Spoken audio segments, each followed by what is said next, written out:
Hello everyone and welcome to Medicated Housewife DIY, where crafting and mental health come together.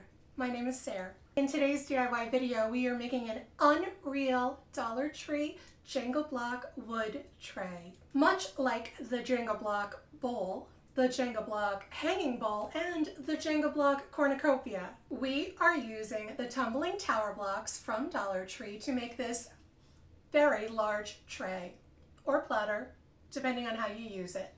You won't believe how easy and super quick this DIY is. So stick around and let's go make some stuff and jump right into this.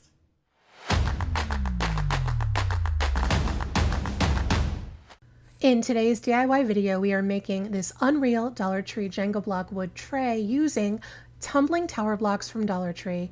And in total, I used 2 of these large boxes. That's the 72 block pack, plus an extra 14 blocks. So the total cost is just over $2. And I'm also using these Dollar Tree wood cubes, but we're only using them as spacers in between our blocks. We're not going to incorporate them into the actual tray at all. The first row of our tray consists of 7 blocks going across with a spacer cube in between each of them, just to try and make that space pretty consistent between each of our blocks. But even though we are starting with this row, it's actually going to become the middle of our finished tray, since we are doing one full side of the tray and then the other side. That's going to make more sense to you as we get further along. Now, as I said, the first row is 7 blocks across. All of the blocks in this project are standing on their edge, so it's the taller side of the blocks, not the wider side, as you can see here. And for the most part, this first row is straight across, except for the 2 blocks on either end, where I have them both pointed upward, but only see very, very slightly. It's a really subtle angle. We're just gonna ever so slightly point them the teeny bit upward, just to sort of shape out our things there. I'm going to be using wood glue from the Dollar Tree for this entire tray. Even though wood glue takes a little longer to set up in the end, the hold will be much stronger than if we were going to use hot glue on these blocks. At least in my experience, they don't hold as well. Now, row number 2 is actually what's going to hold row number 1 together. Each block on row number 2 will go in between the blocks underneath it in row number 1. So row 2 consists of 6 blocks in total. Now, I'm going to tell you the number of blocks in each row, but since that gets kind of confusing, I will also make a list down in the description box below that lists the number of blocks in each row for this entire tray. And that should make this much easier for you to replicate. And I really want you guys to make this tray because it's so simple and pretty quick, and I think you're going to love it. Starting row number 3, and we're going back to 7 blocks now for row number 3. And I know it sounds confusing, but there is a pattern to this, and it's going to be much easier to understand when you're reading it off of the list that I'm going to leave for you in the description box below. Because this row, number 3, is 7 blocks long and it's being glued over a row that's 6 blocks long, I'm going to be using those wood cubes as spacers at each end of the row. And that's going to help support the 2 end blocks of row 3. As I glue them on, there'll be the spacer blocks underneath them. And row number 4 goes back to 6 blocks again. I promise you, there's a pattern, I promise. Row number 5 consists of 5 blocks. Row number 6 is back to 6 blocks, and we're going to be using those wood cubes at either end as spacers for our 2 end blocks as a support. Row number 7 is 5 blocks across, and just a note here, we're still keeping most of these rows pretty straight, except for a very slight turn up on either end at the end piece, the end block. It's still a very slight upturn, and it's more apparent on the rows that are a little bit longer, the ones we use a wood cube to support underneath the end block.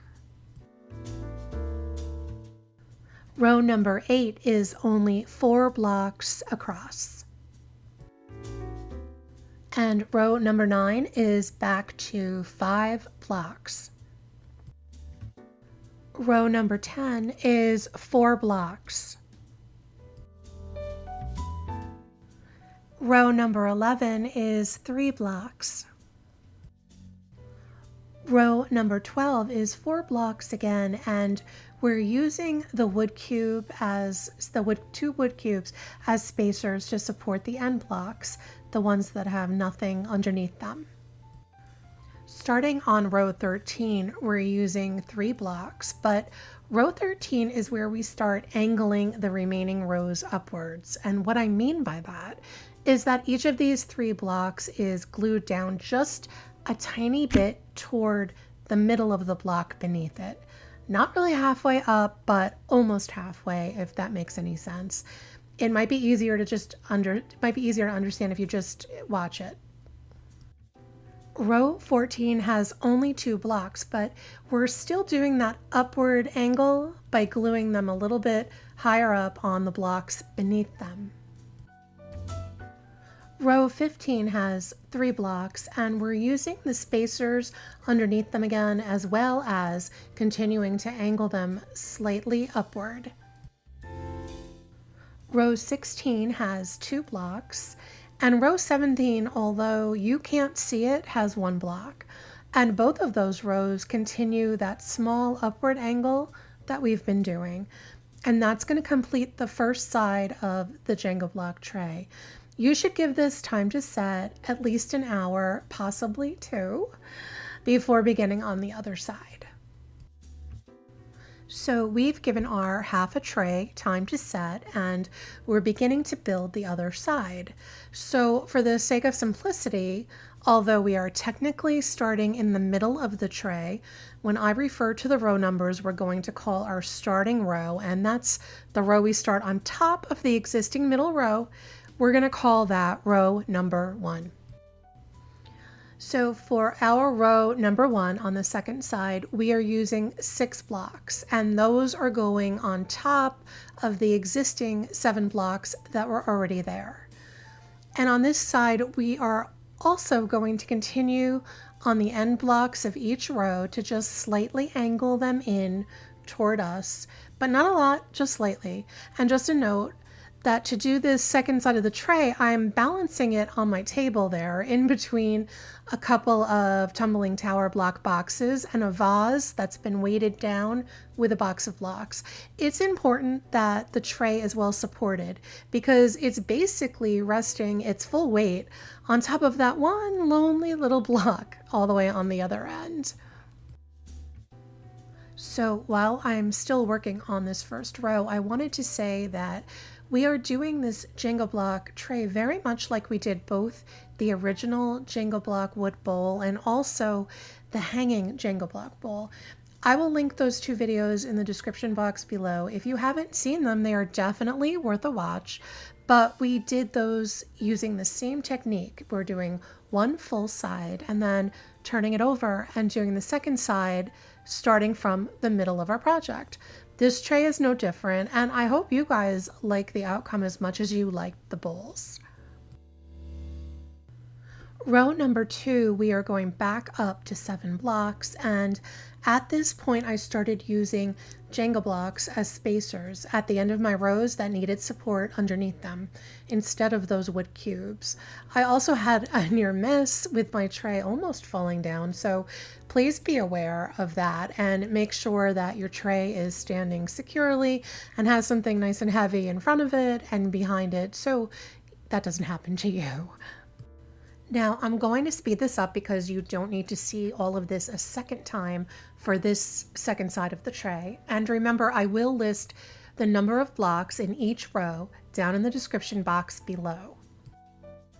So these rows you're seeing now is as follows. Row number 3 is 6 blocks. Row number 4 is 5 blocks. Row number 5 is 6 blocks. Row number 6 is 5 blocks. Row number 7 is 4 blocks. Row number 8 is 5 blocks. Row number 9 is 4 blocks. Row number 10 is 3 blocks.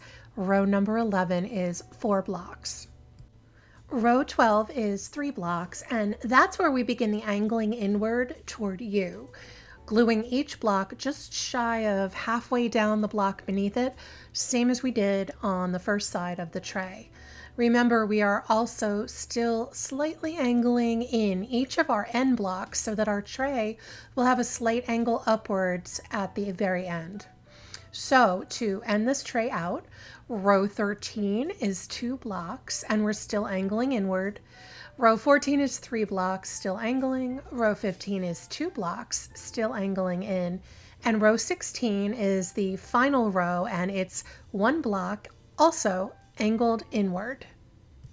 Now, I don't know if any of you have noticed this, but I found while making this tray that several of my newer boxes of tumbling tower blocks had so many uneven pieces, like significantly uneven. Some blocks looking much thicker than others. I'm just wondering if any of you have been experiencing this as well, and more so lately. Let me know in the comments if you've noticed this too. It's just a weird side note.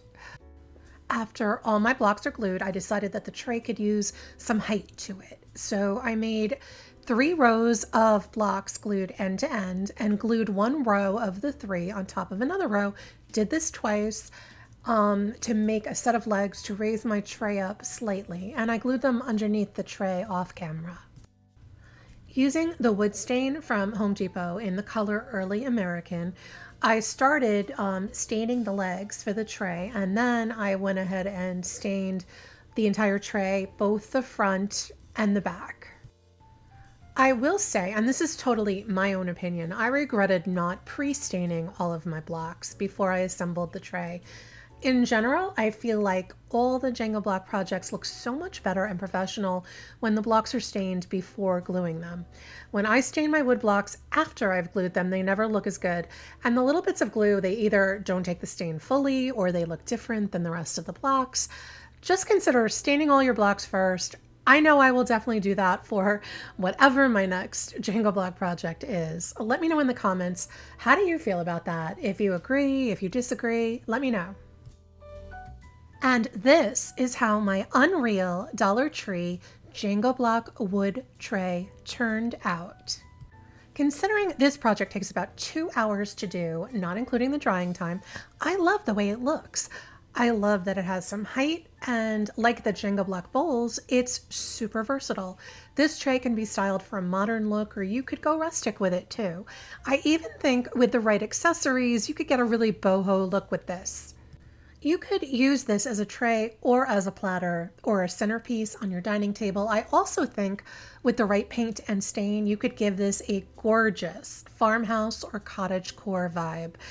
And actually, let me know in the comments if you'd have any interest in seeing me redo this tray for a farmhouse look.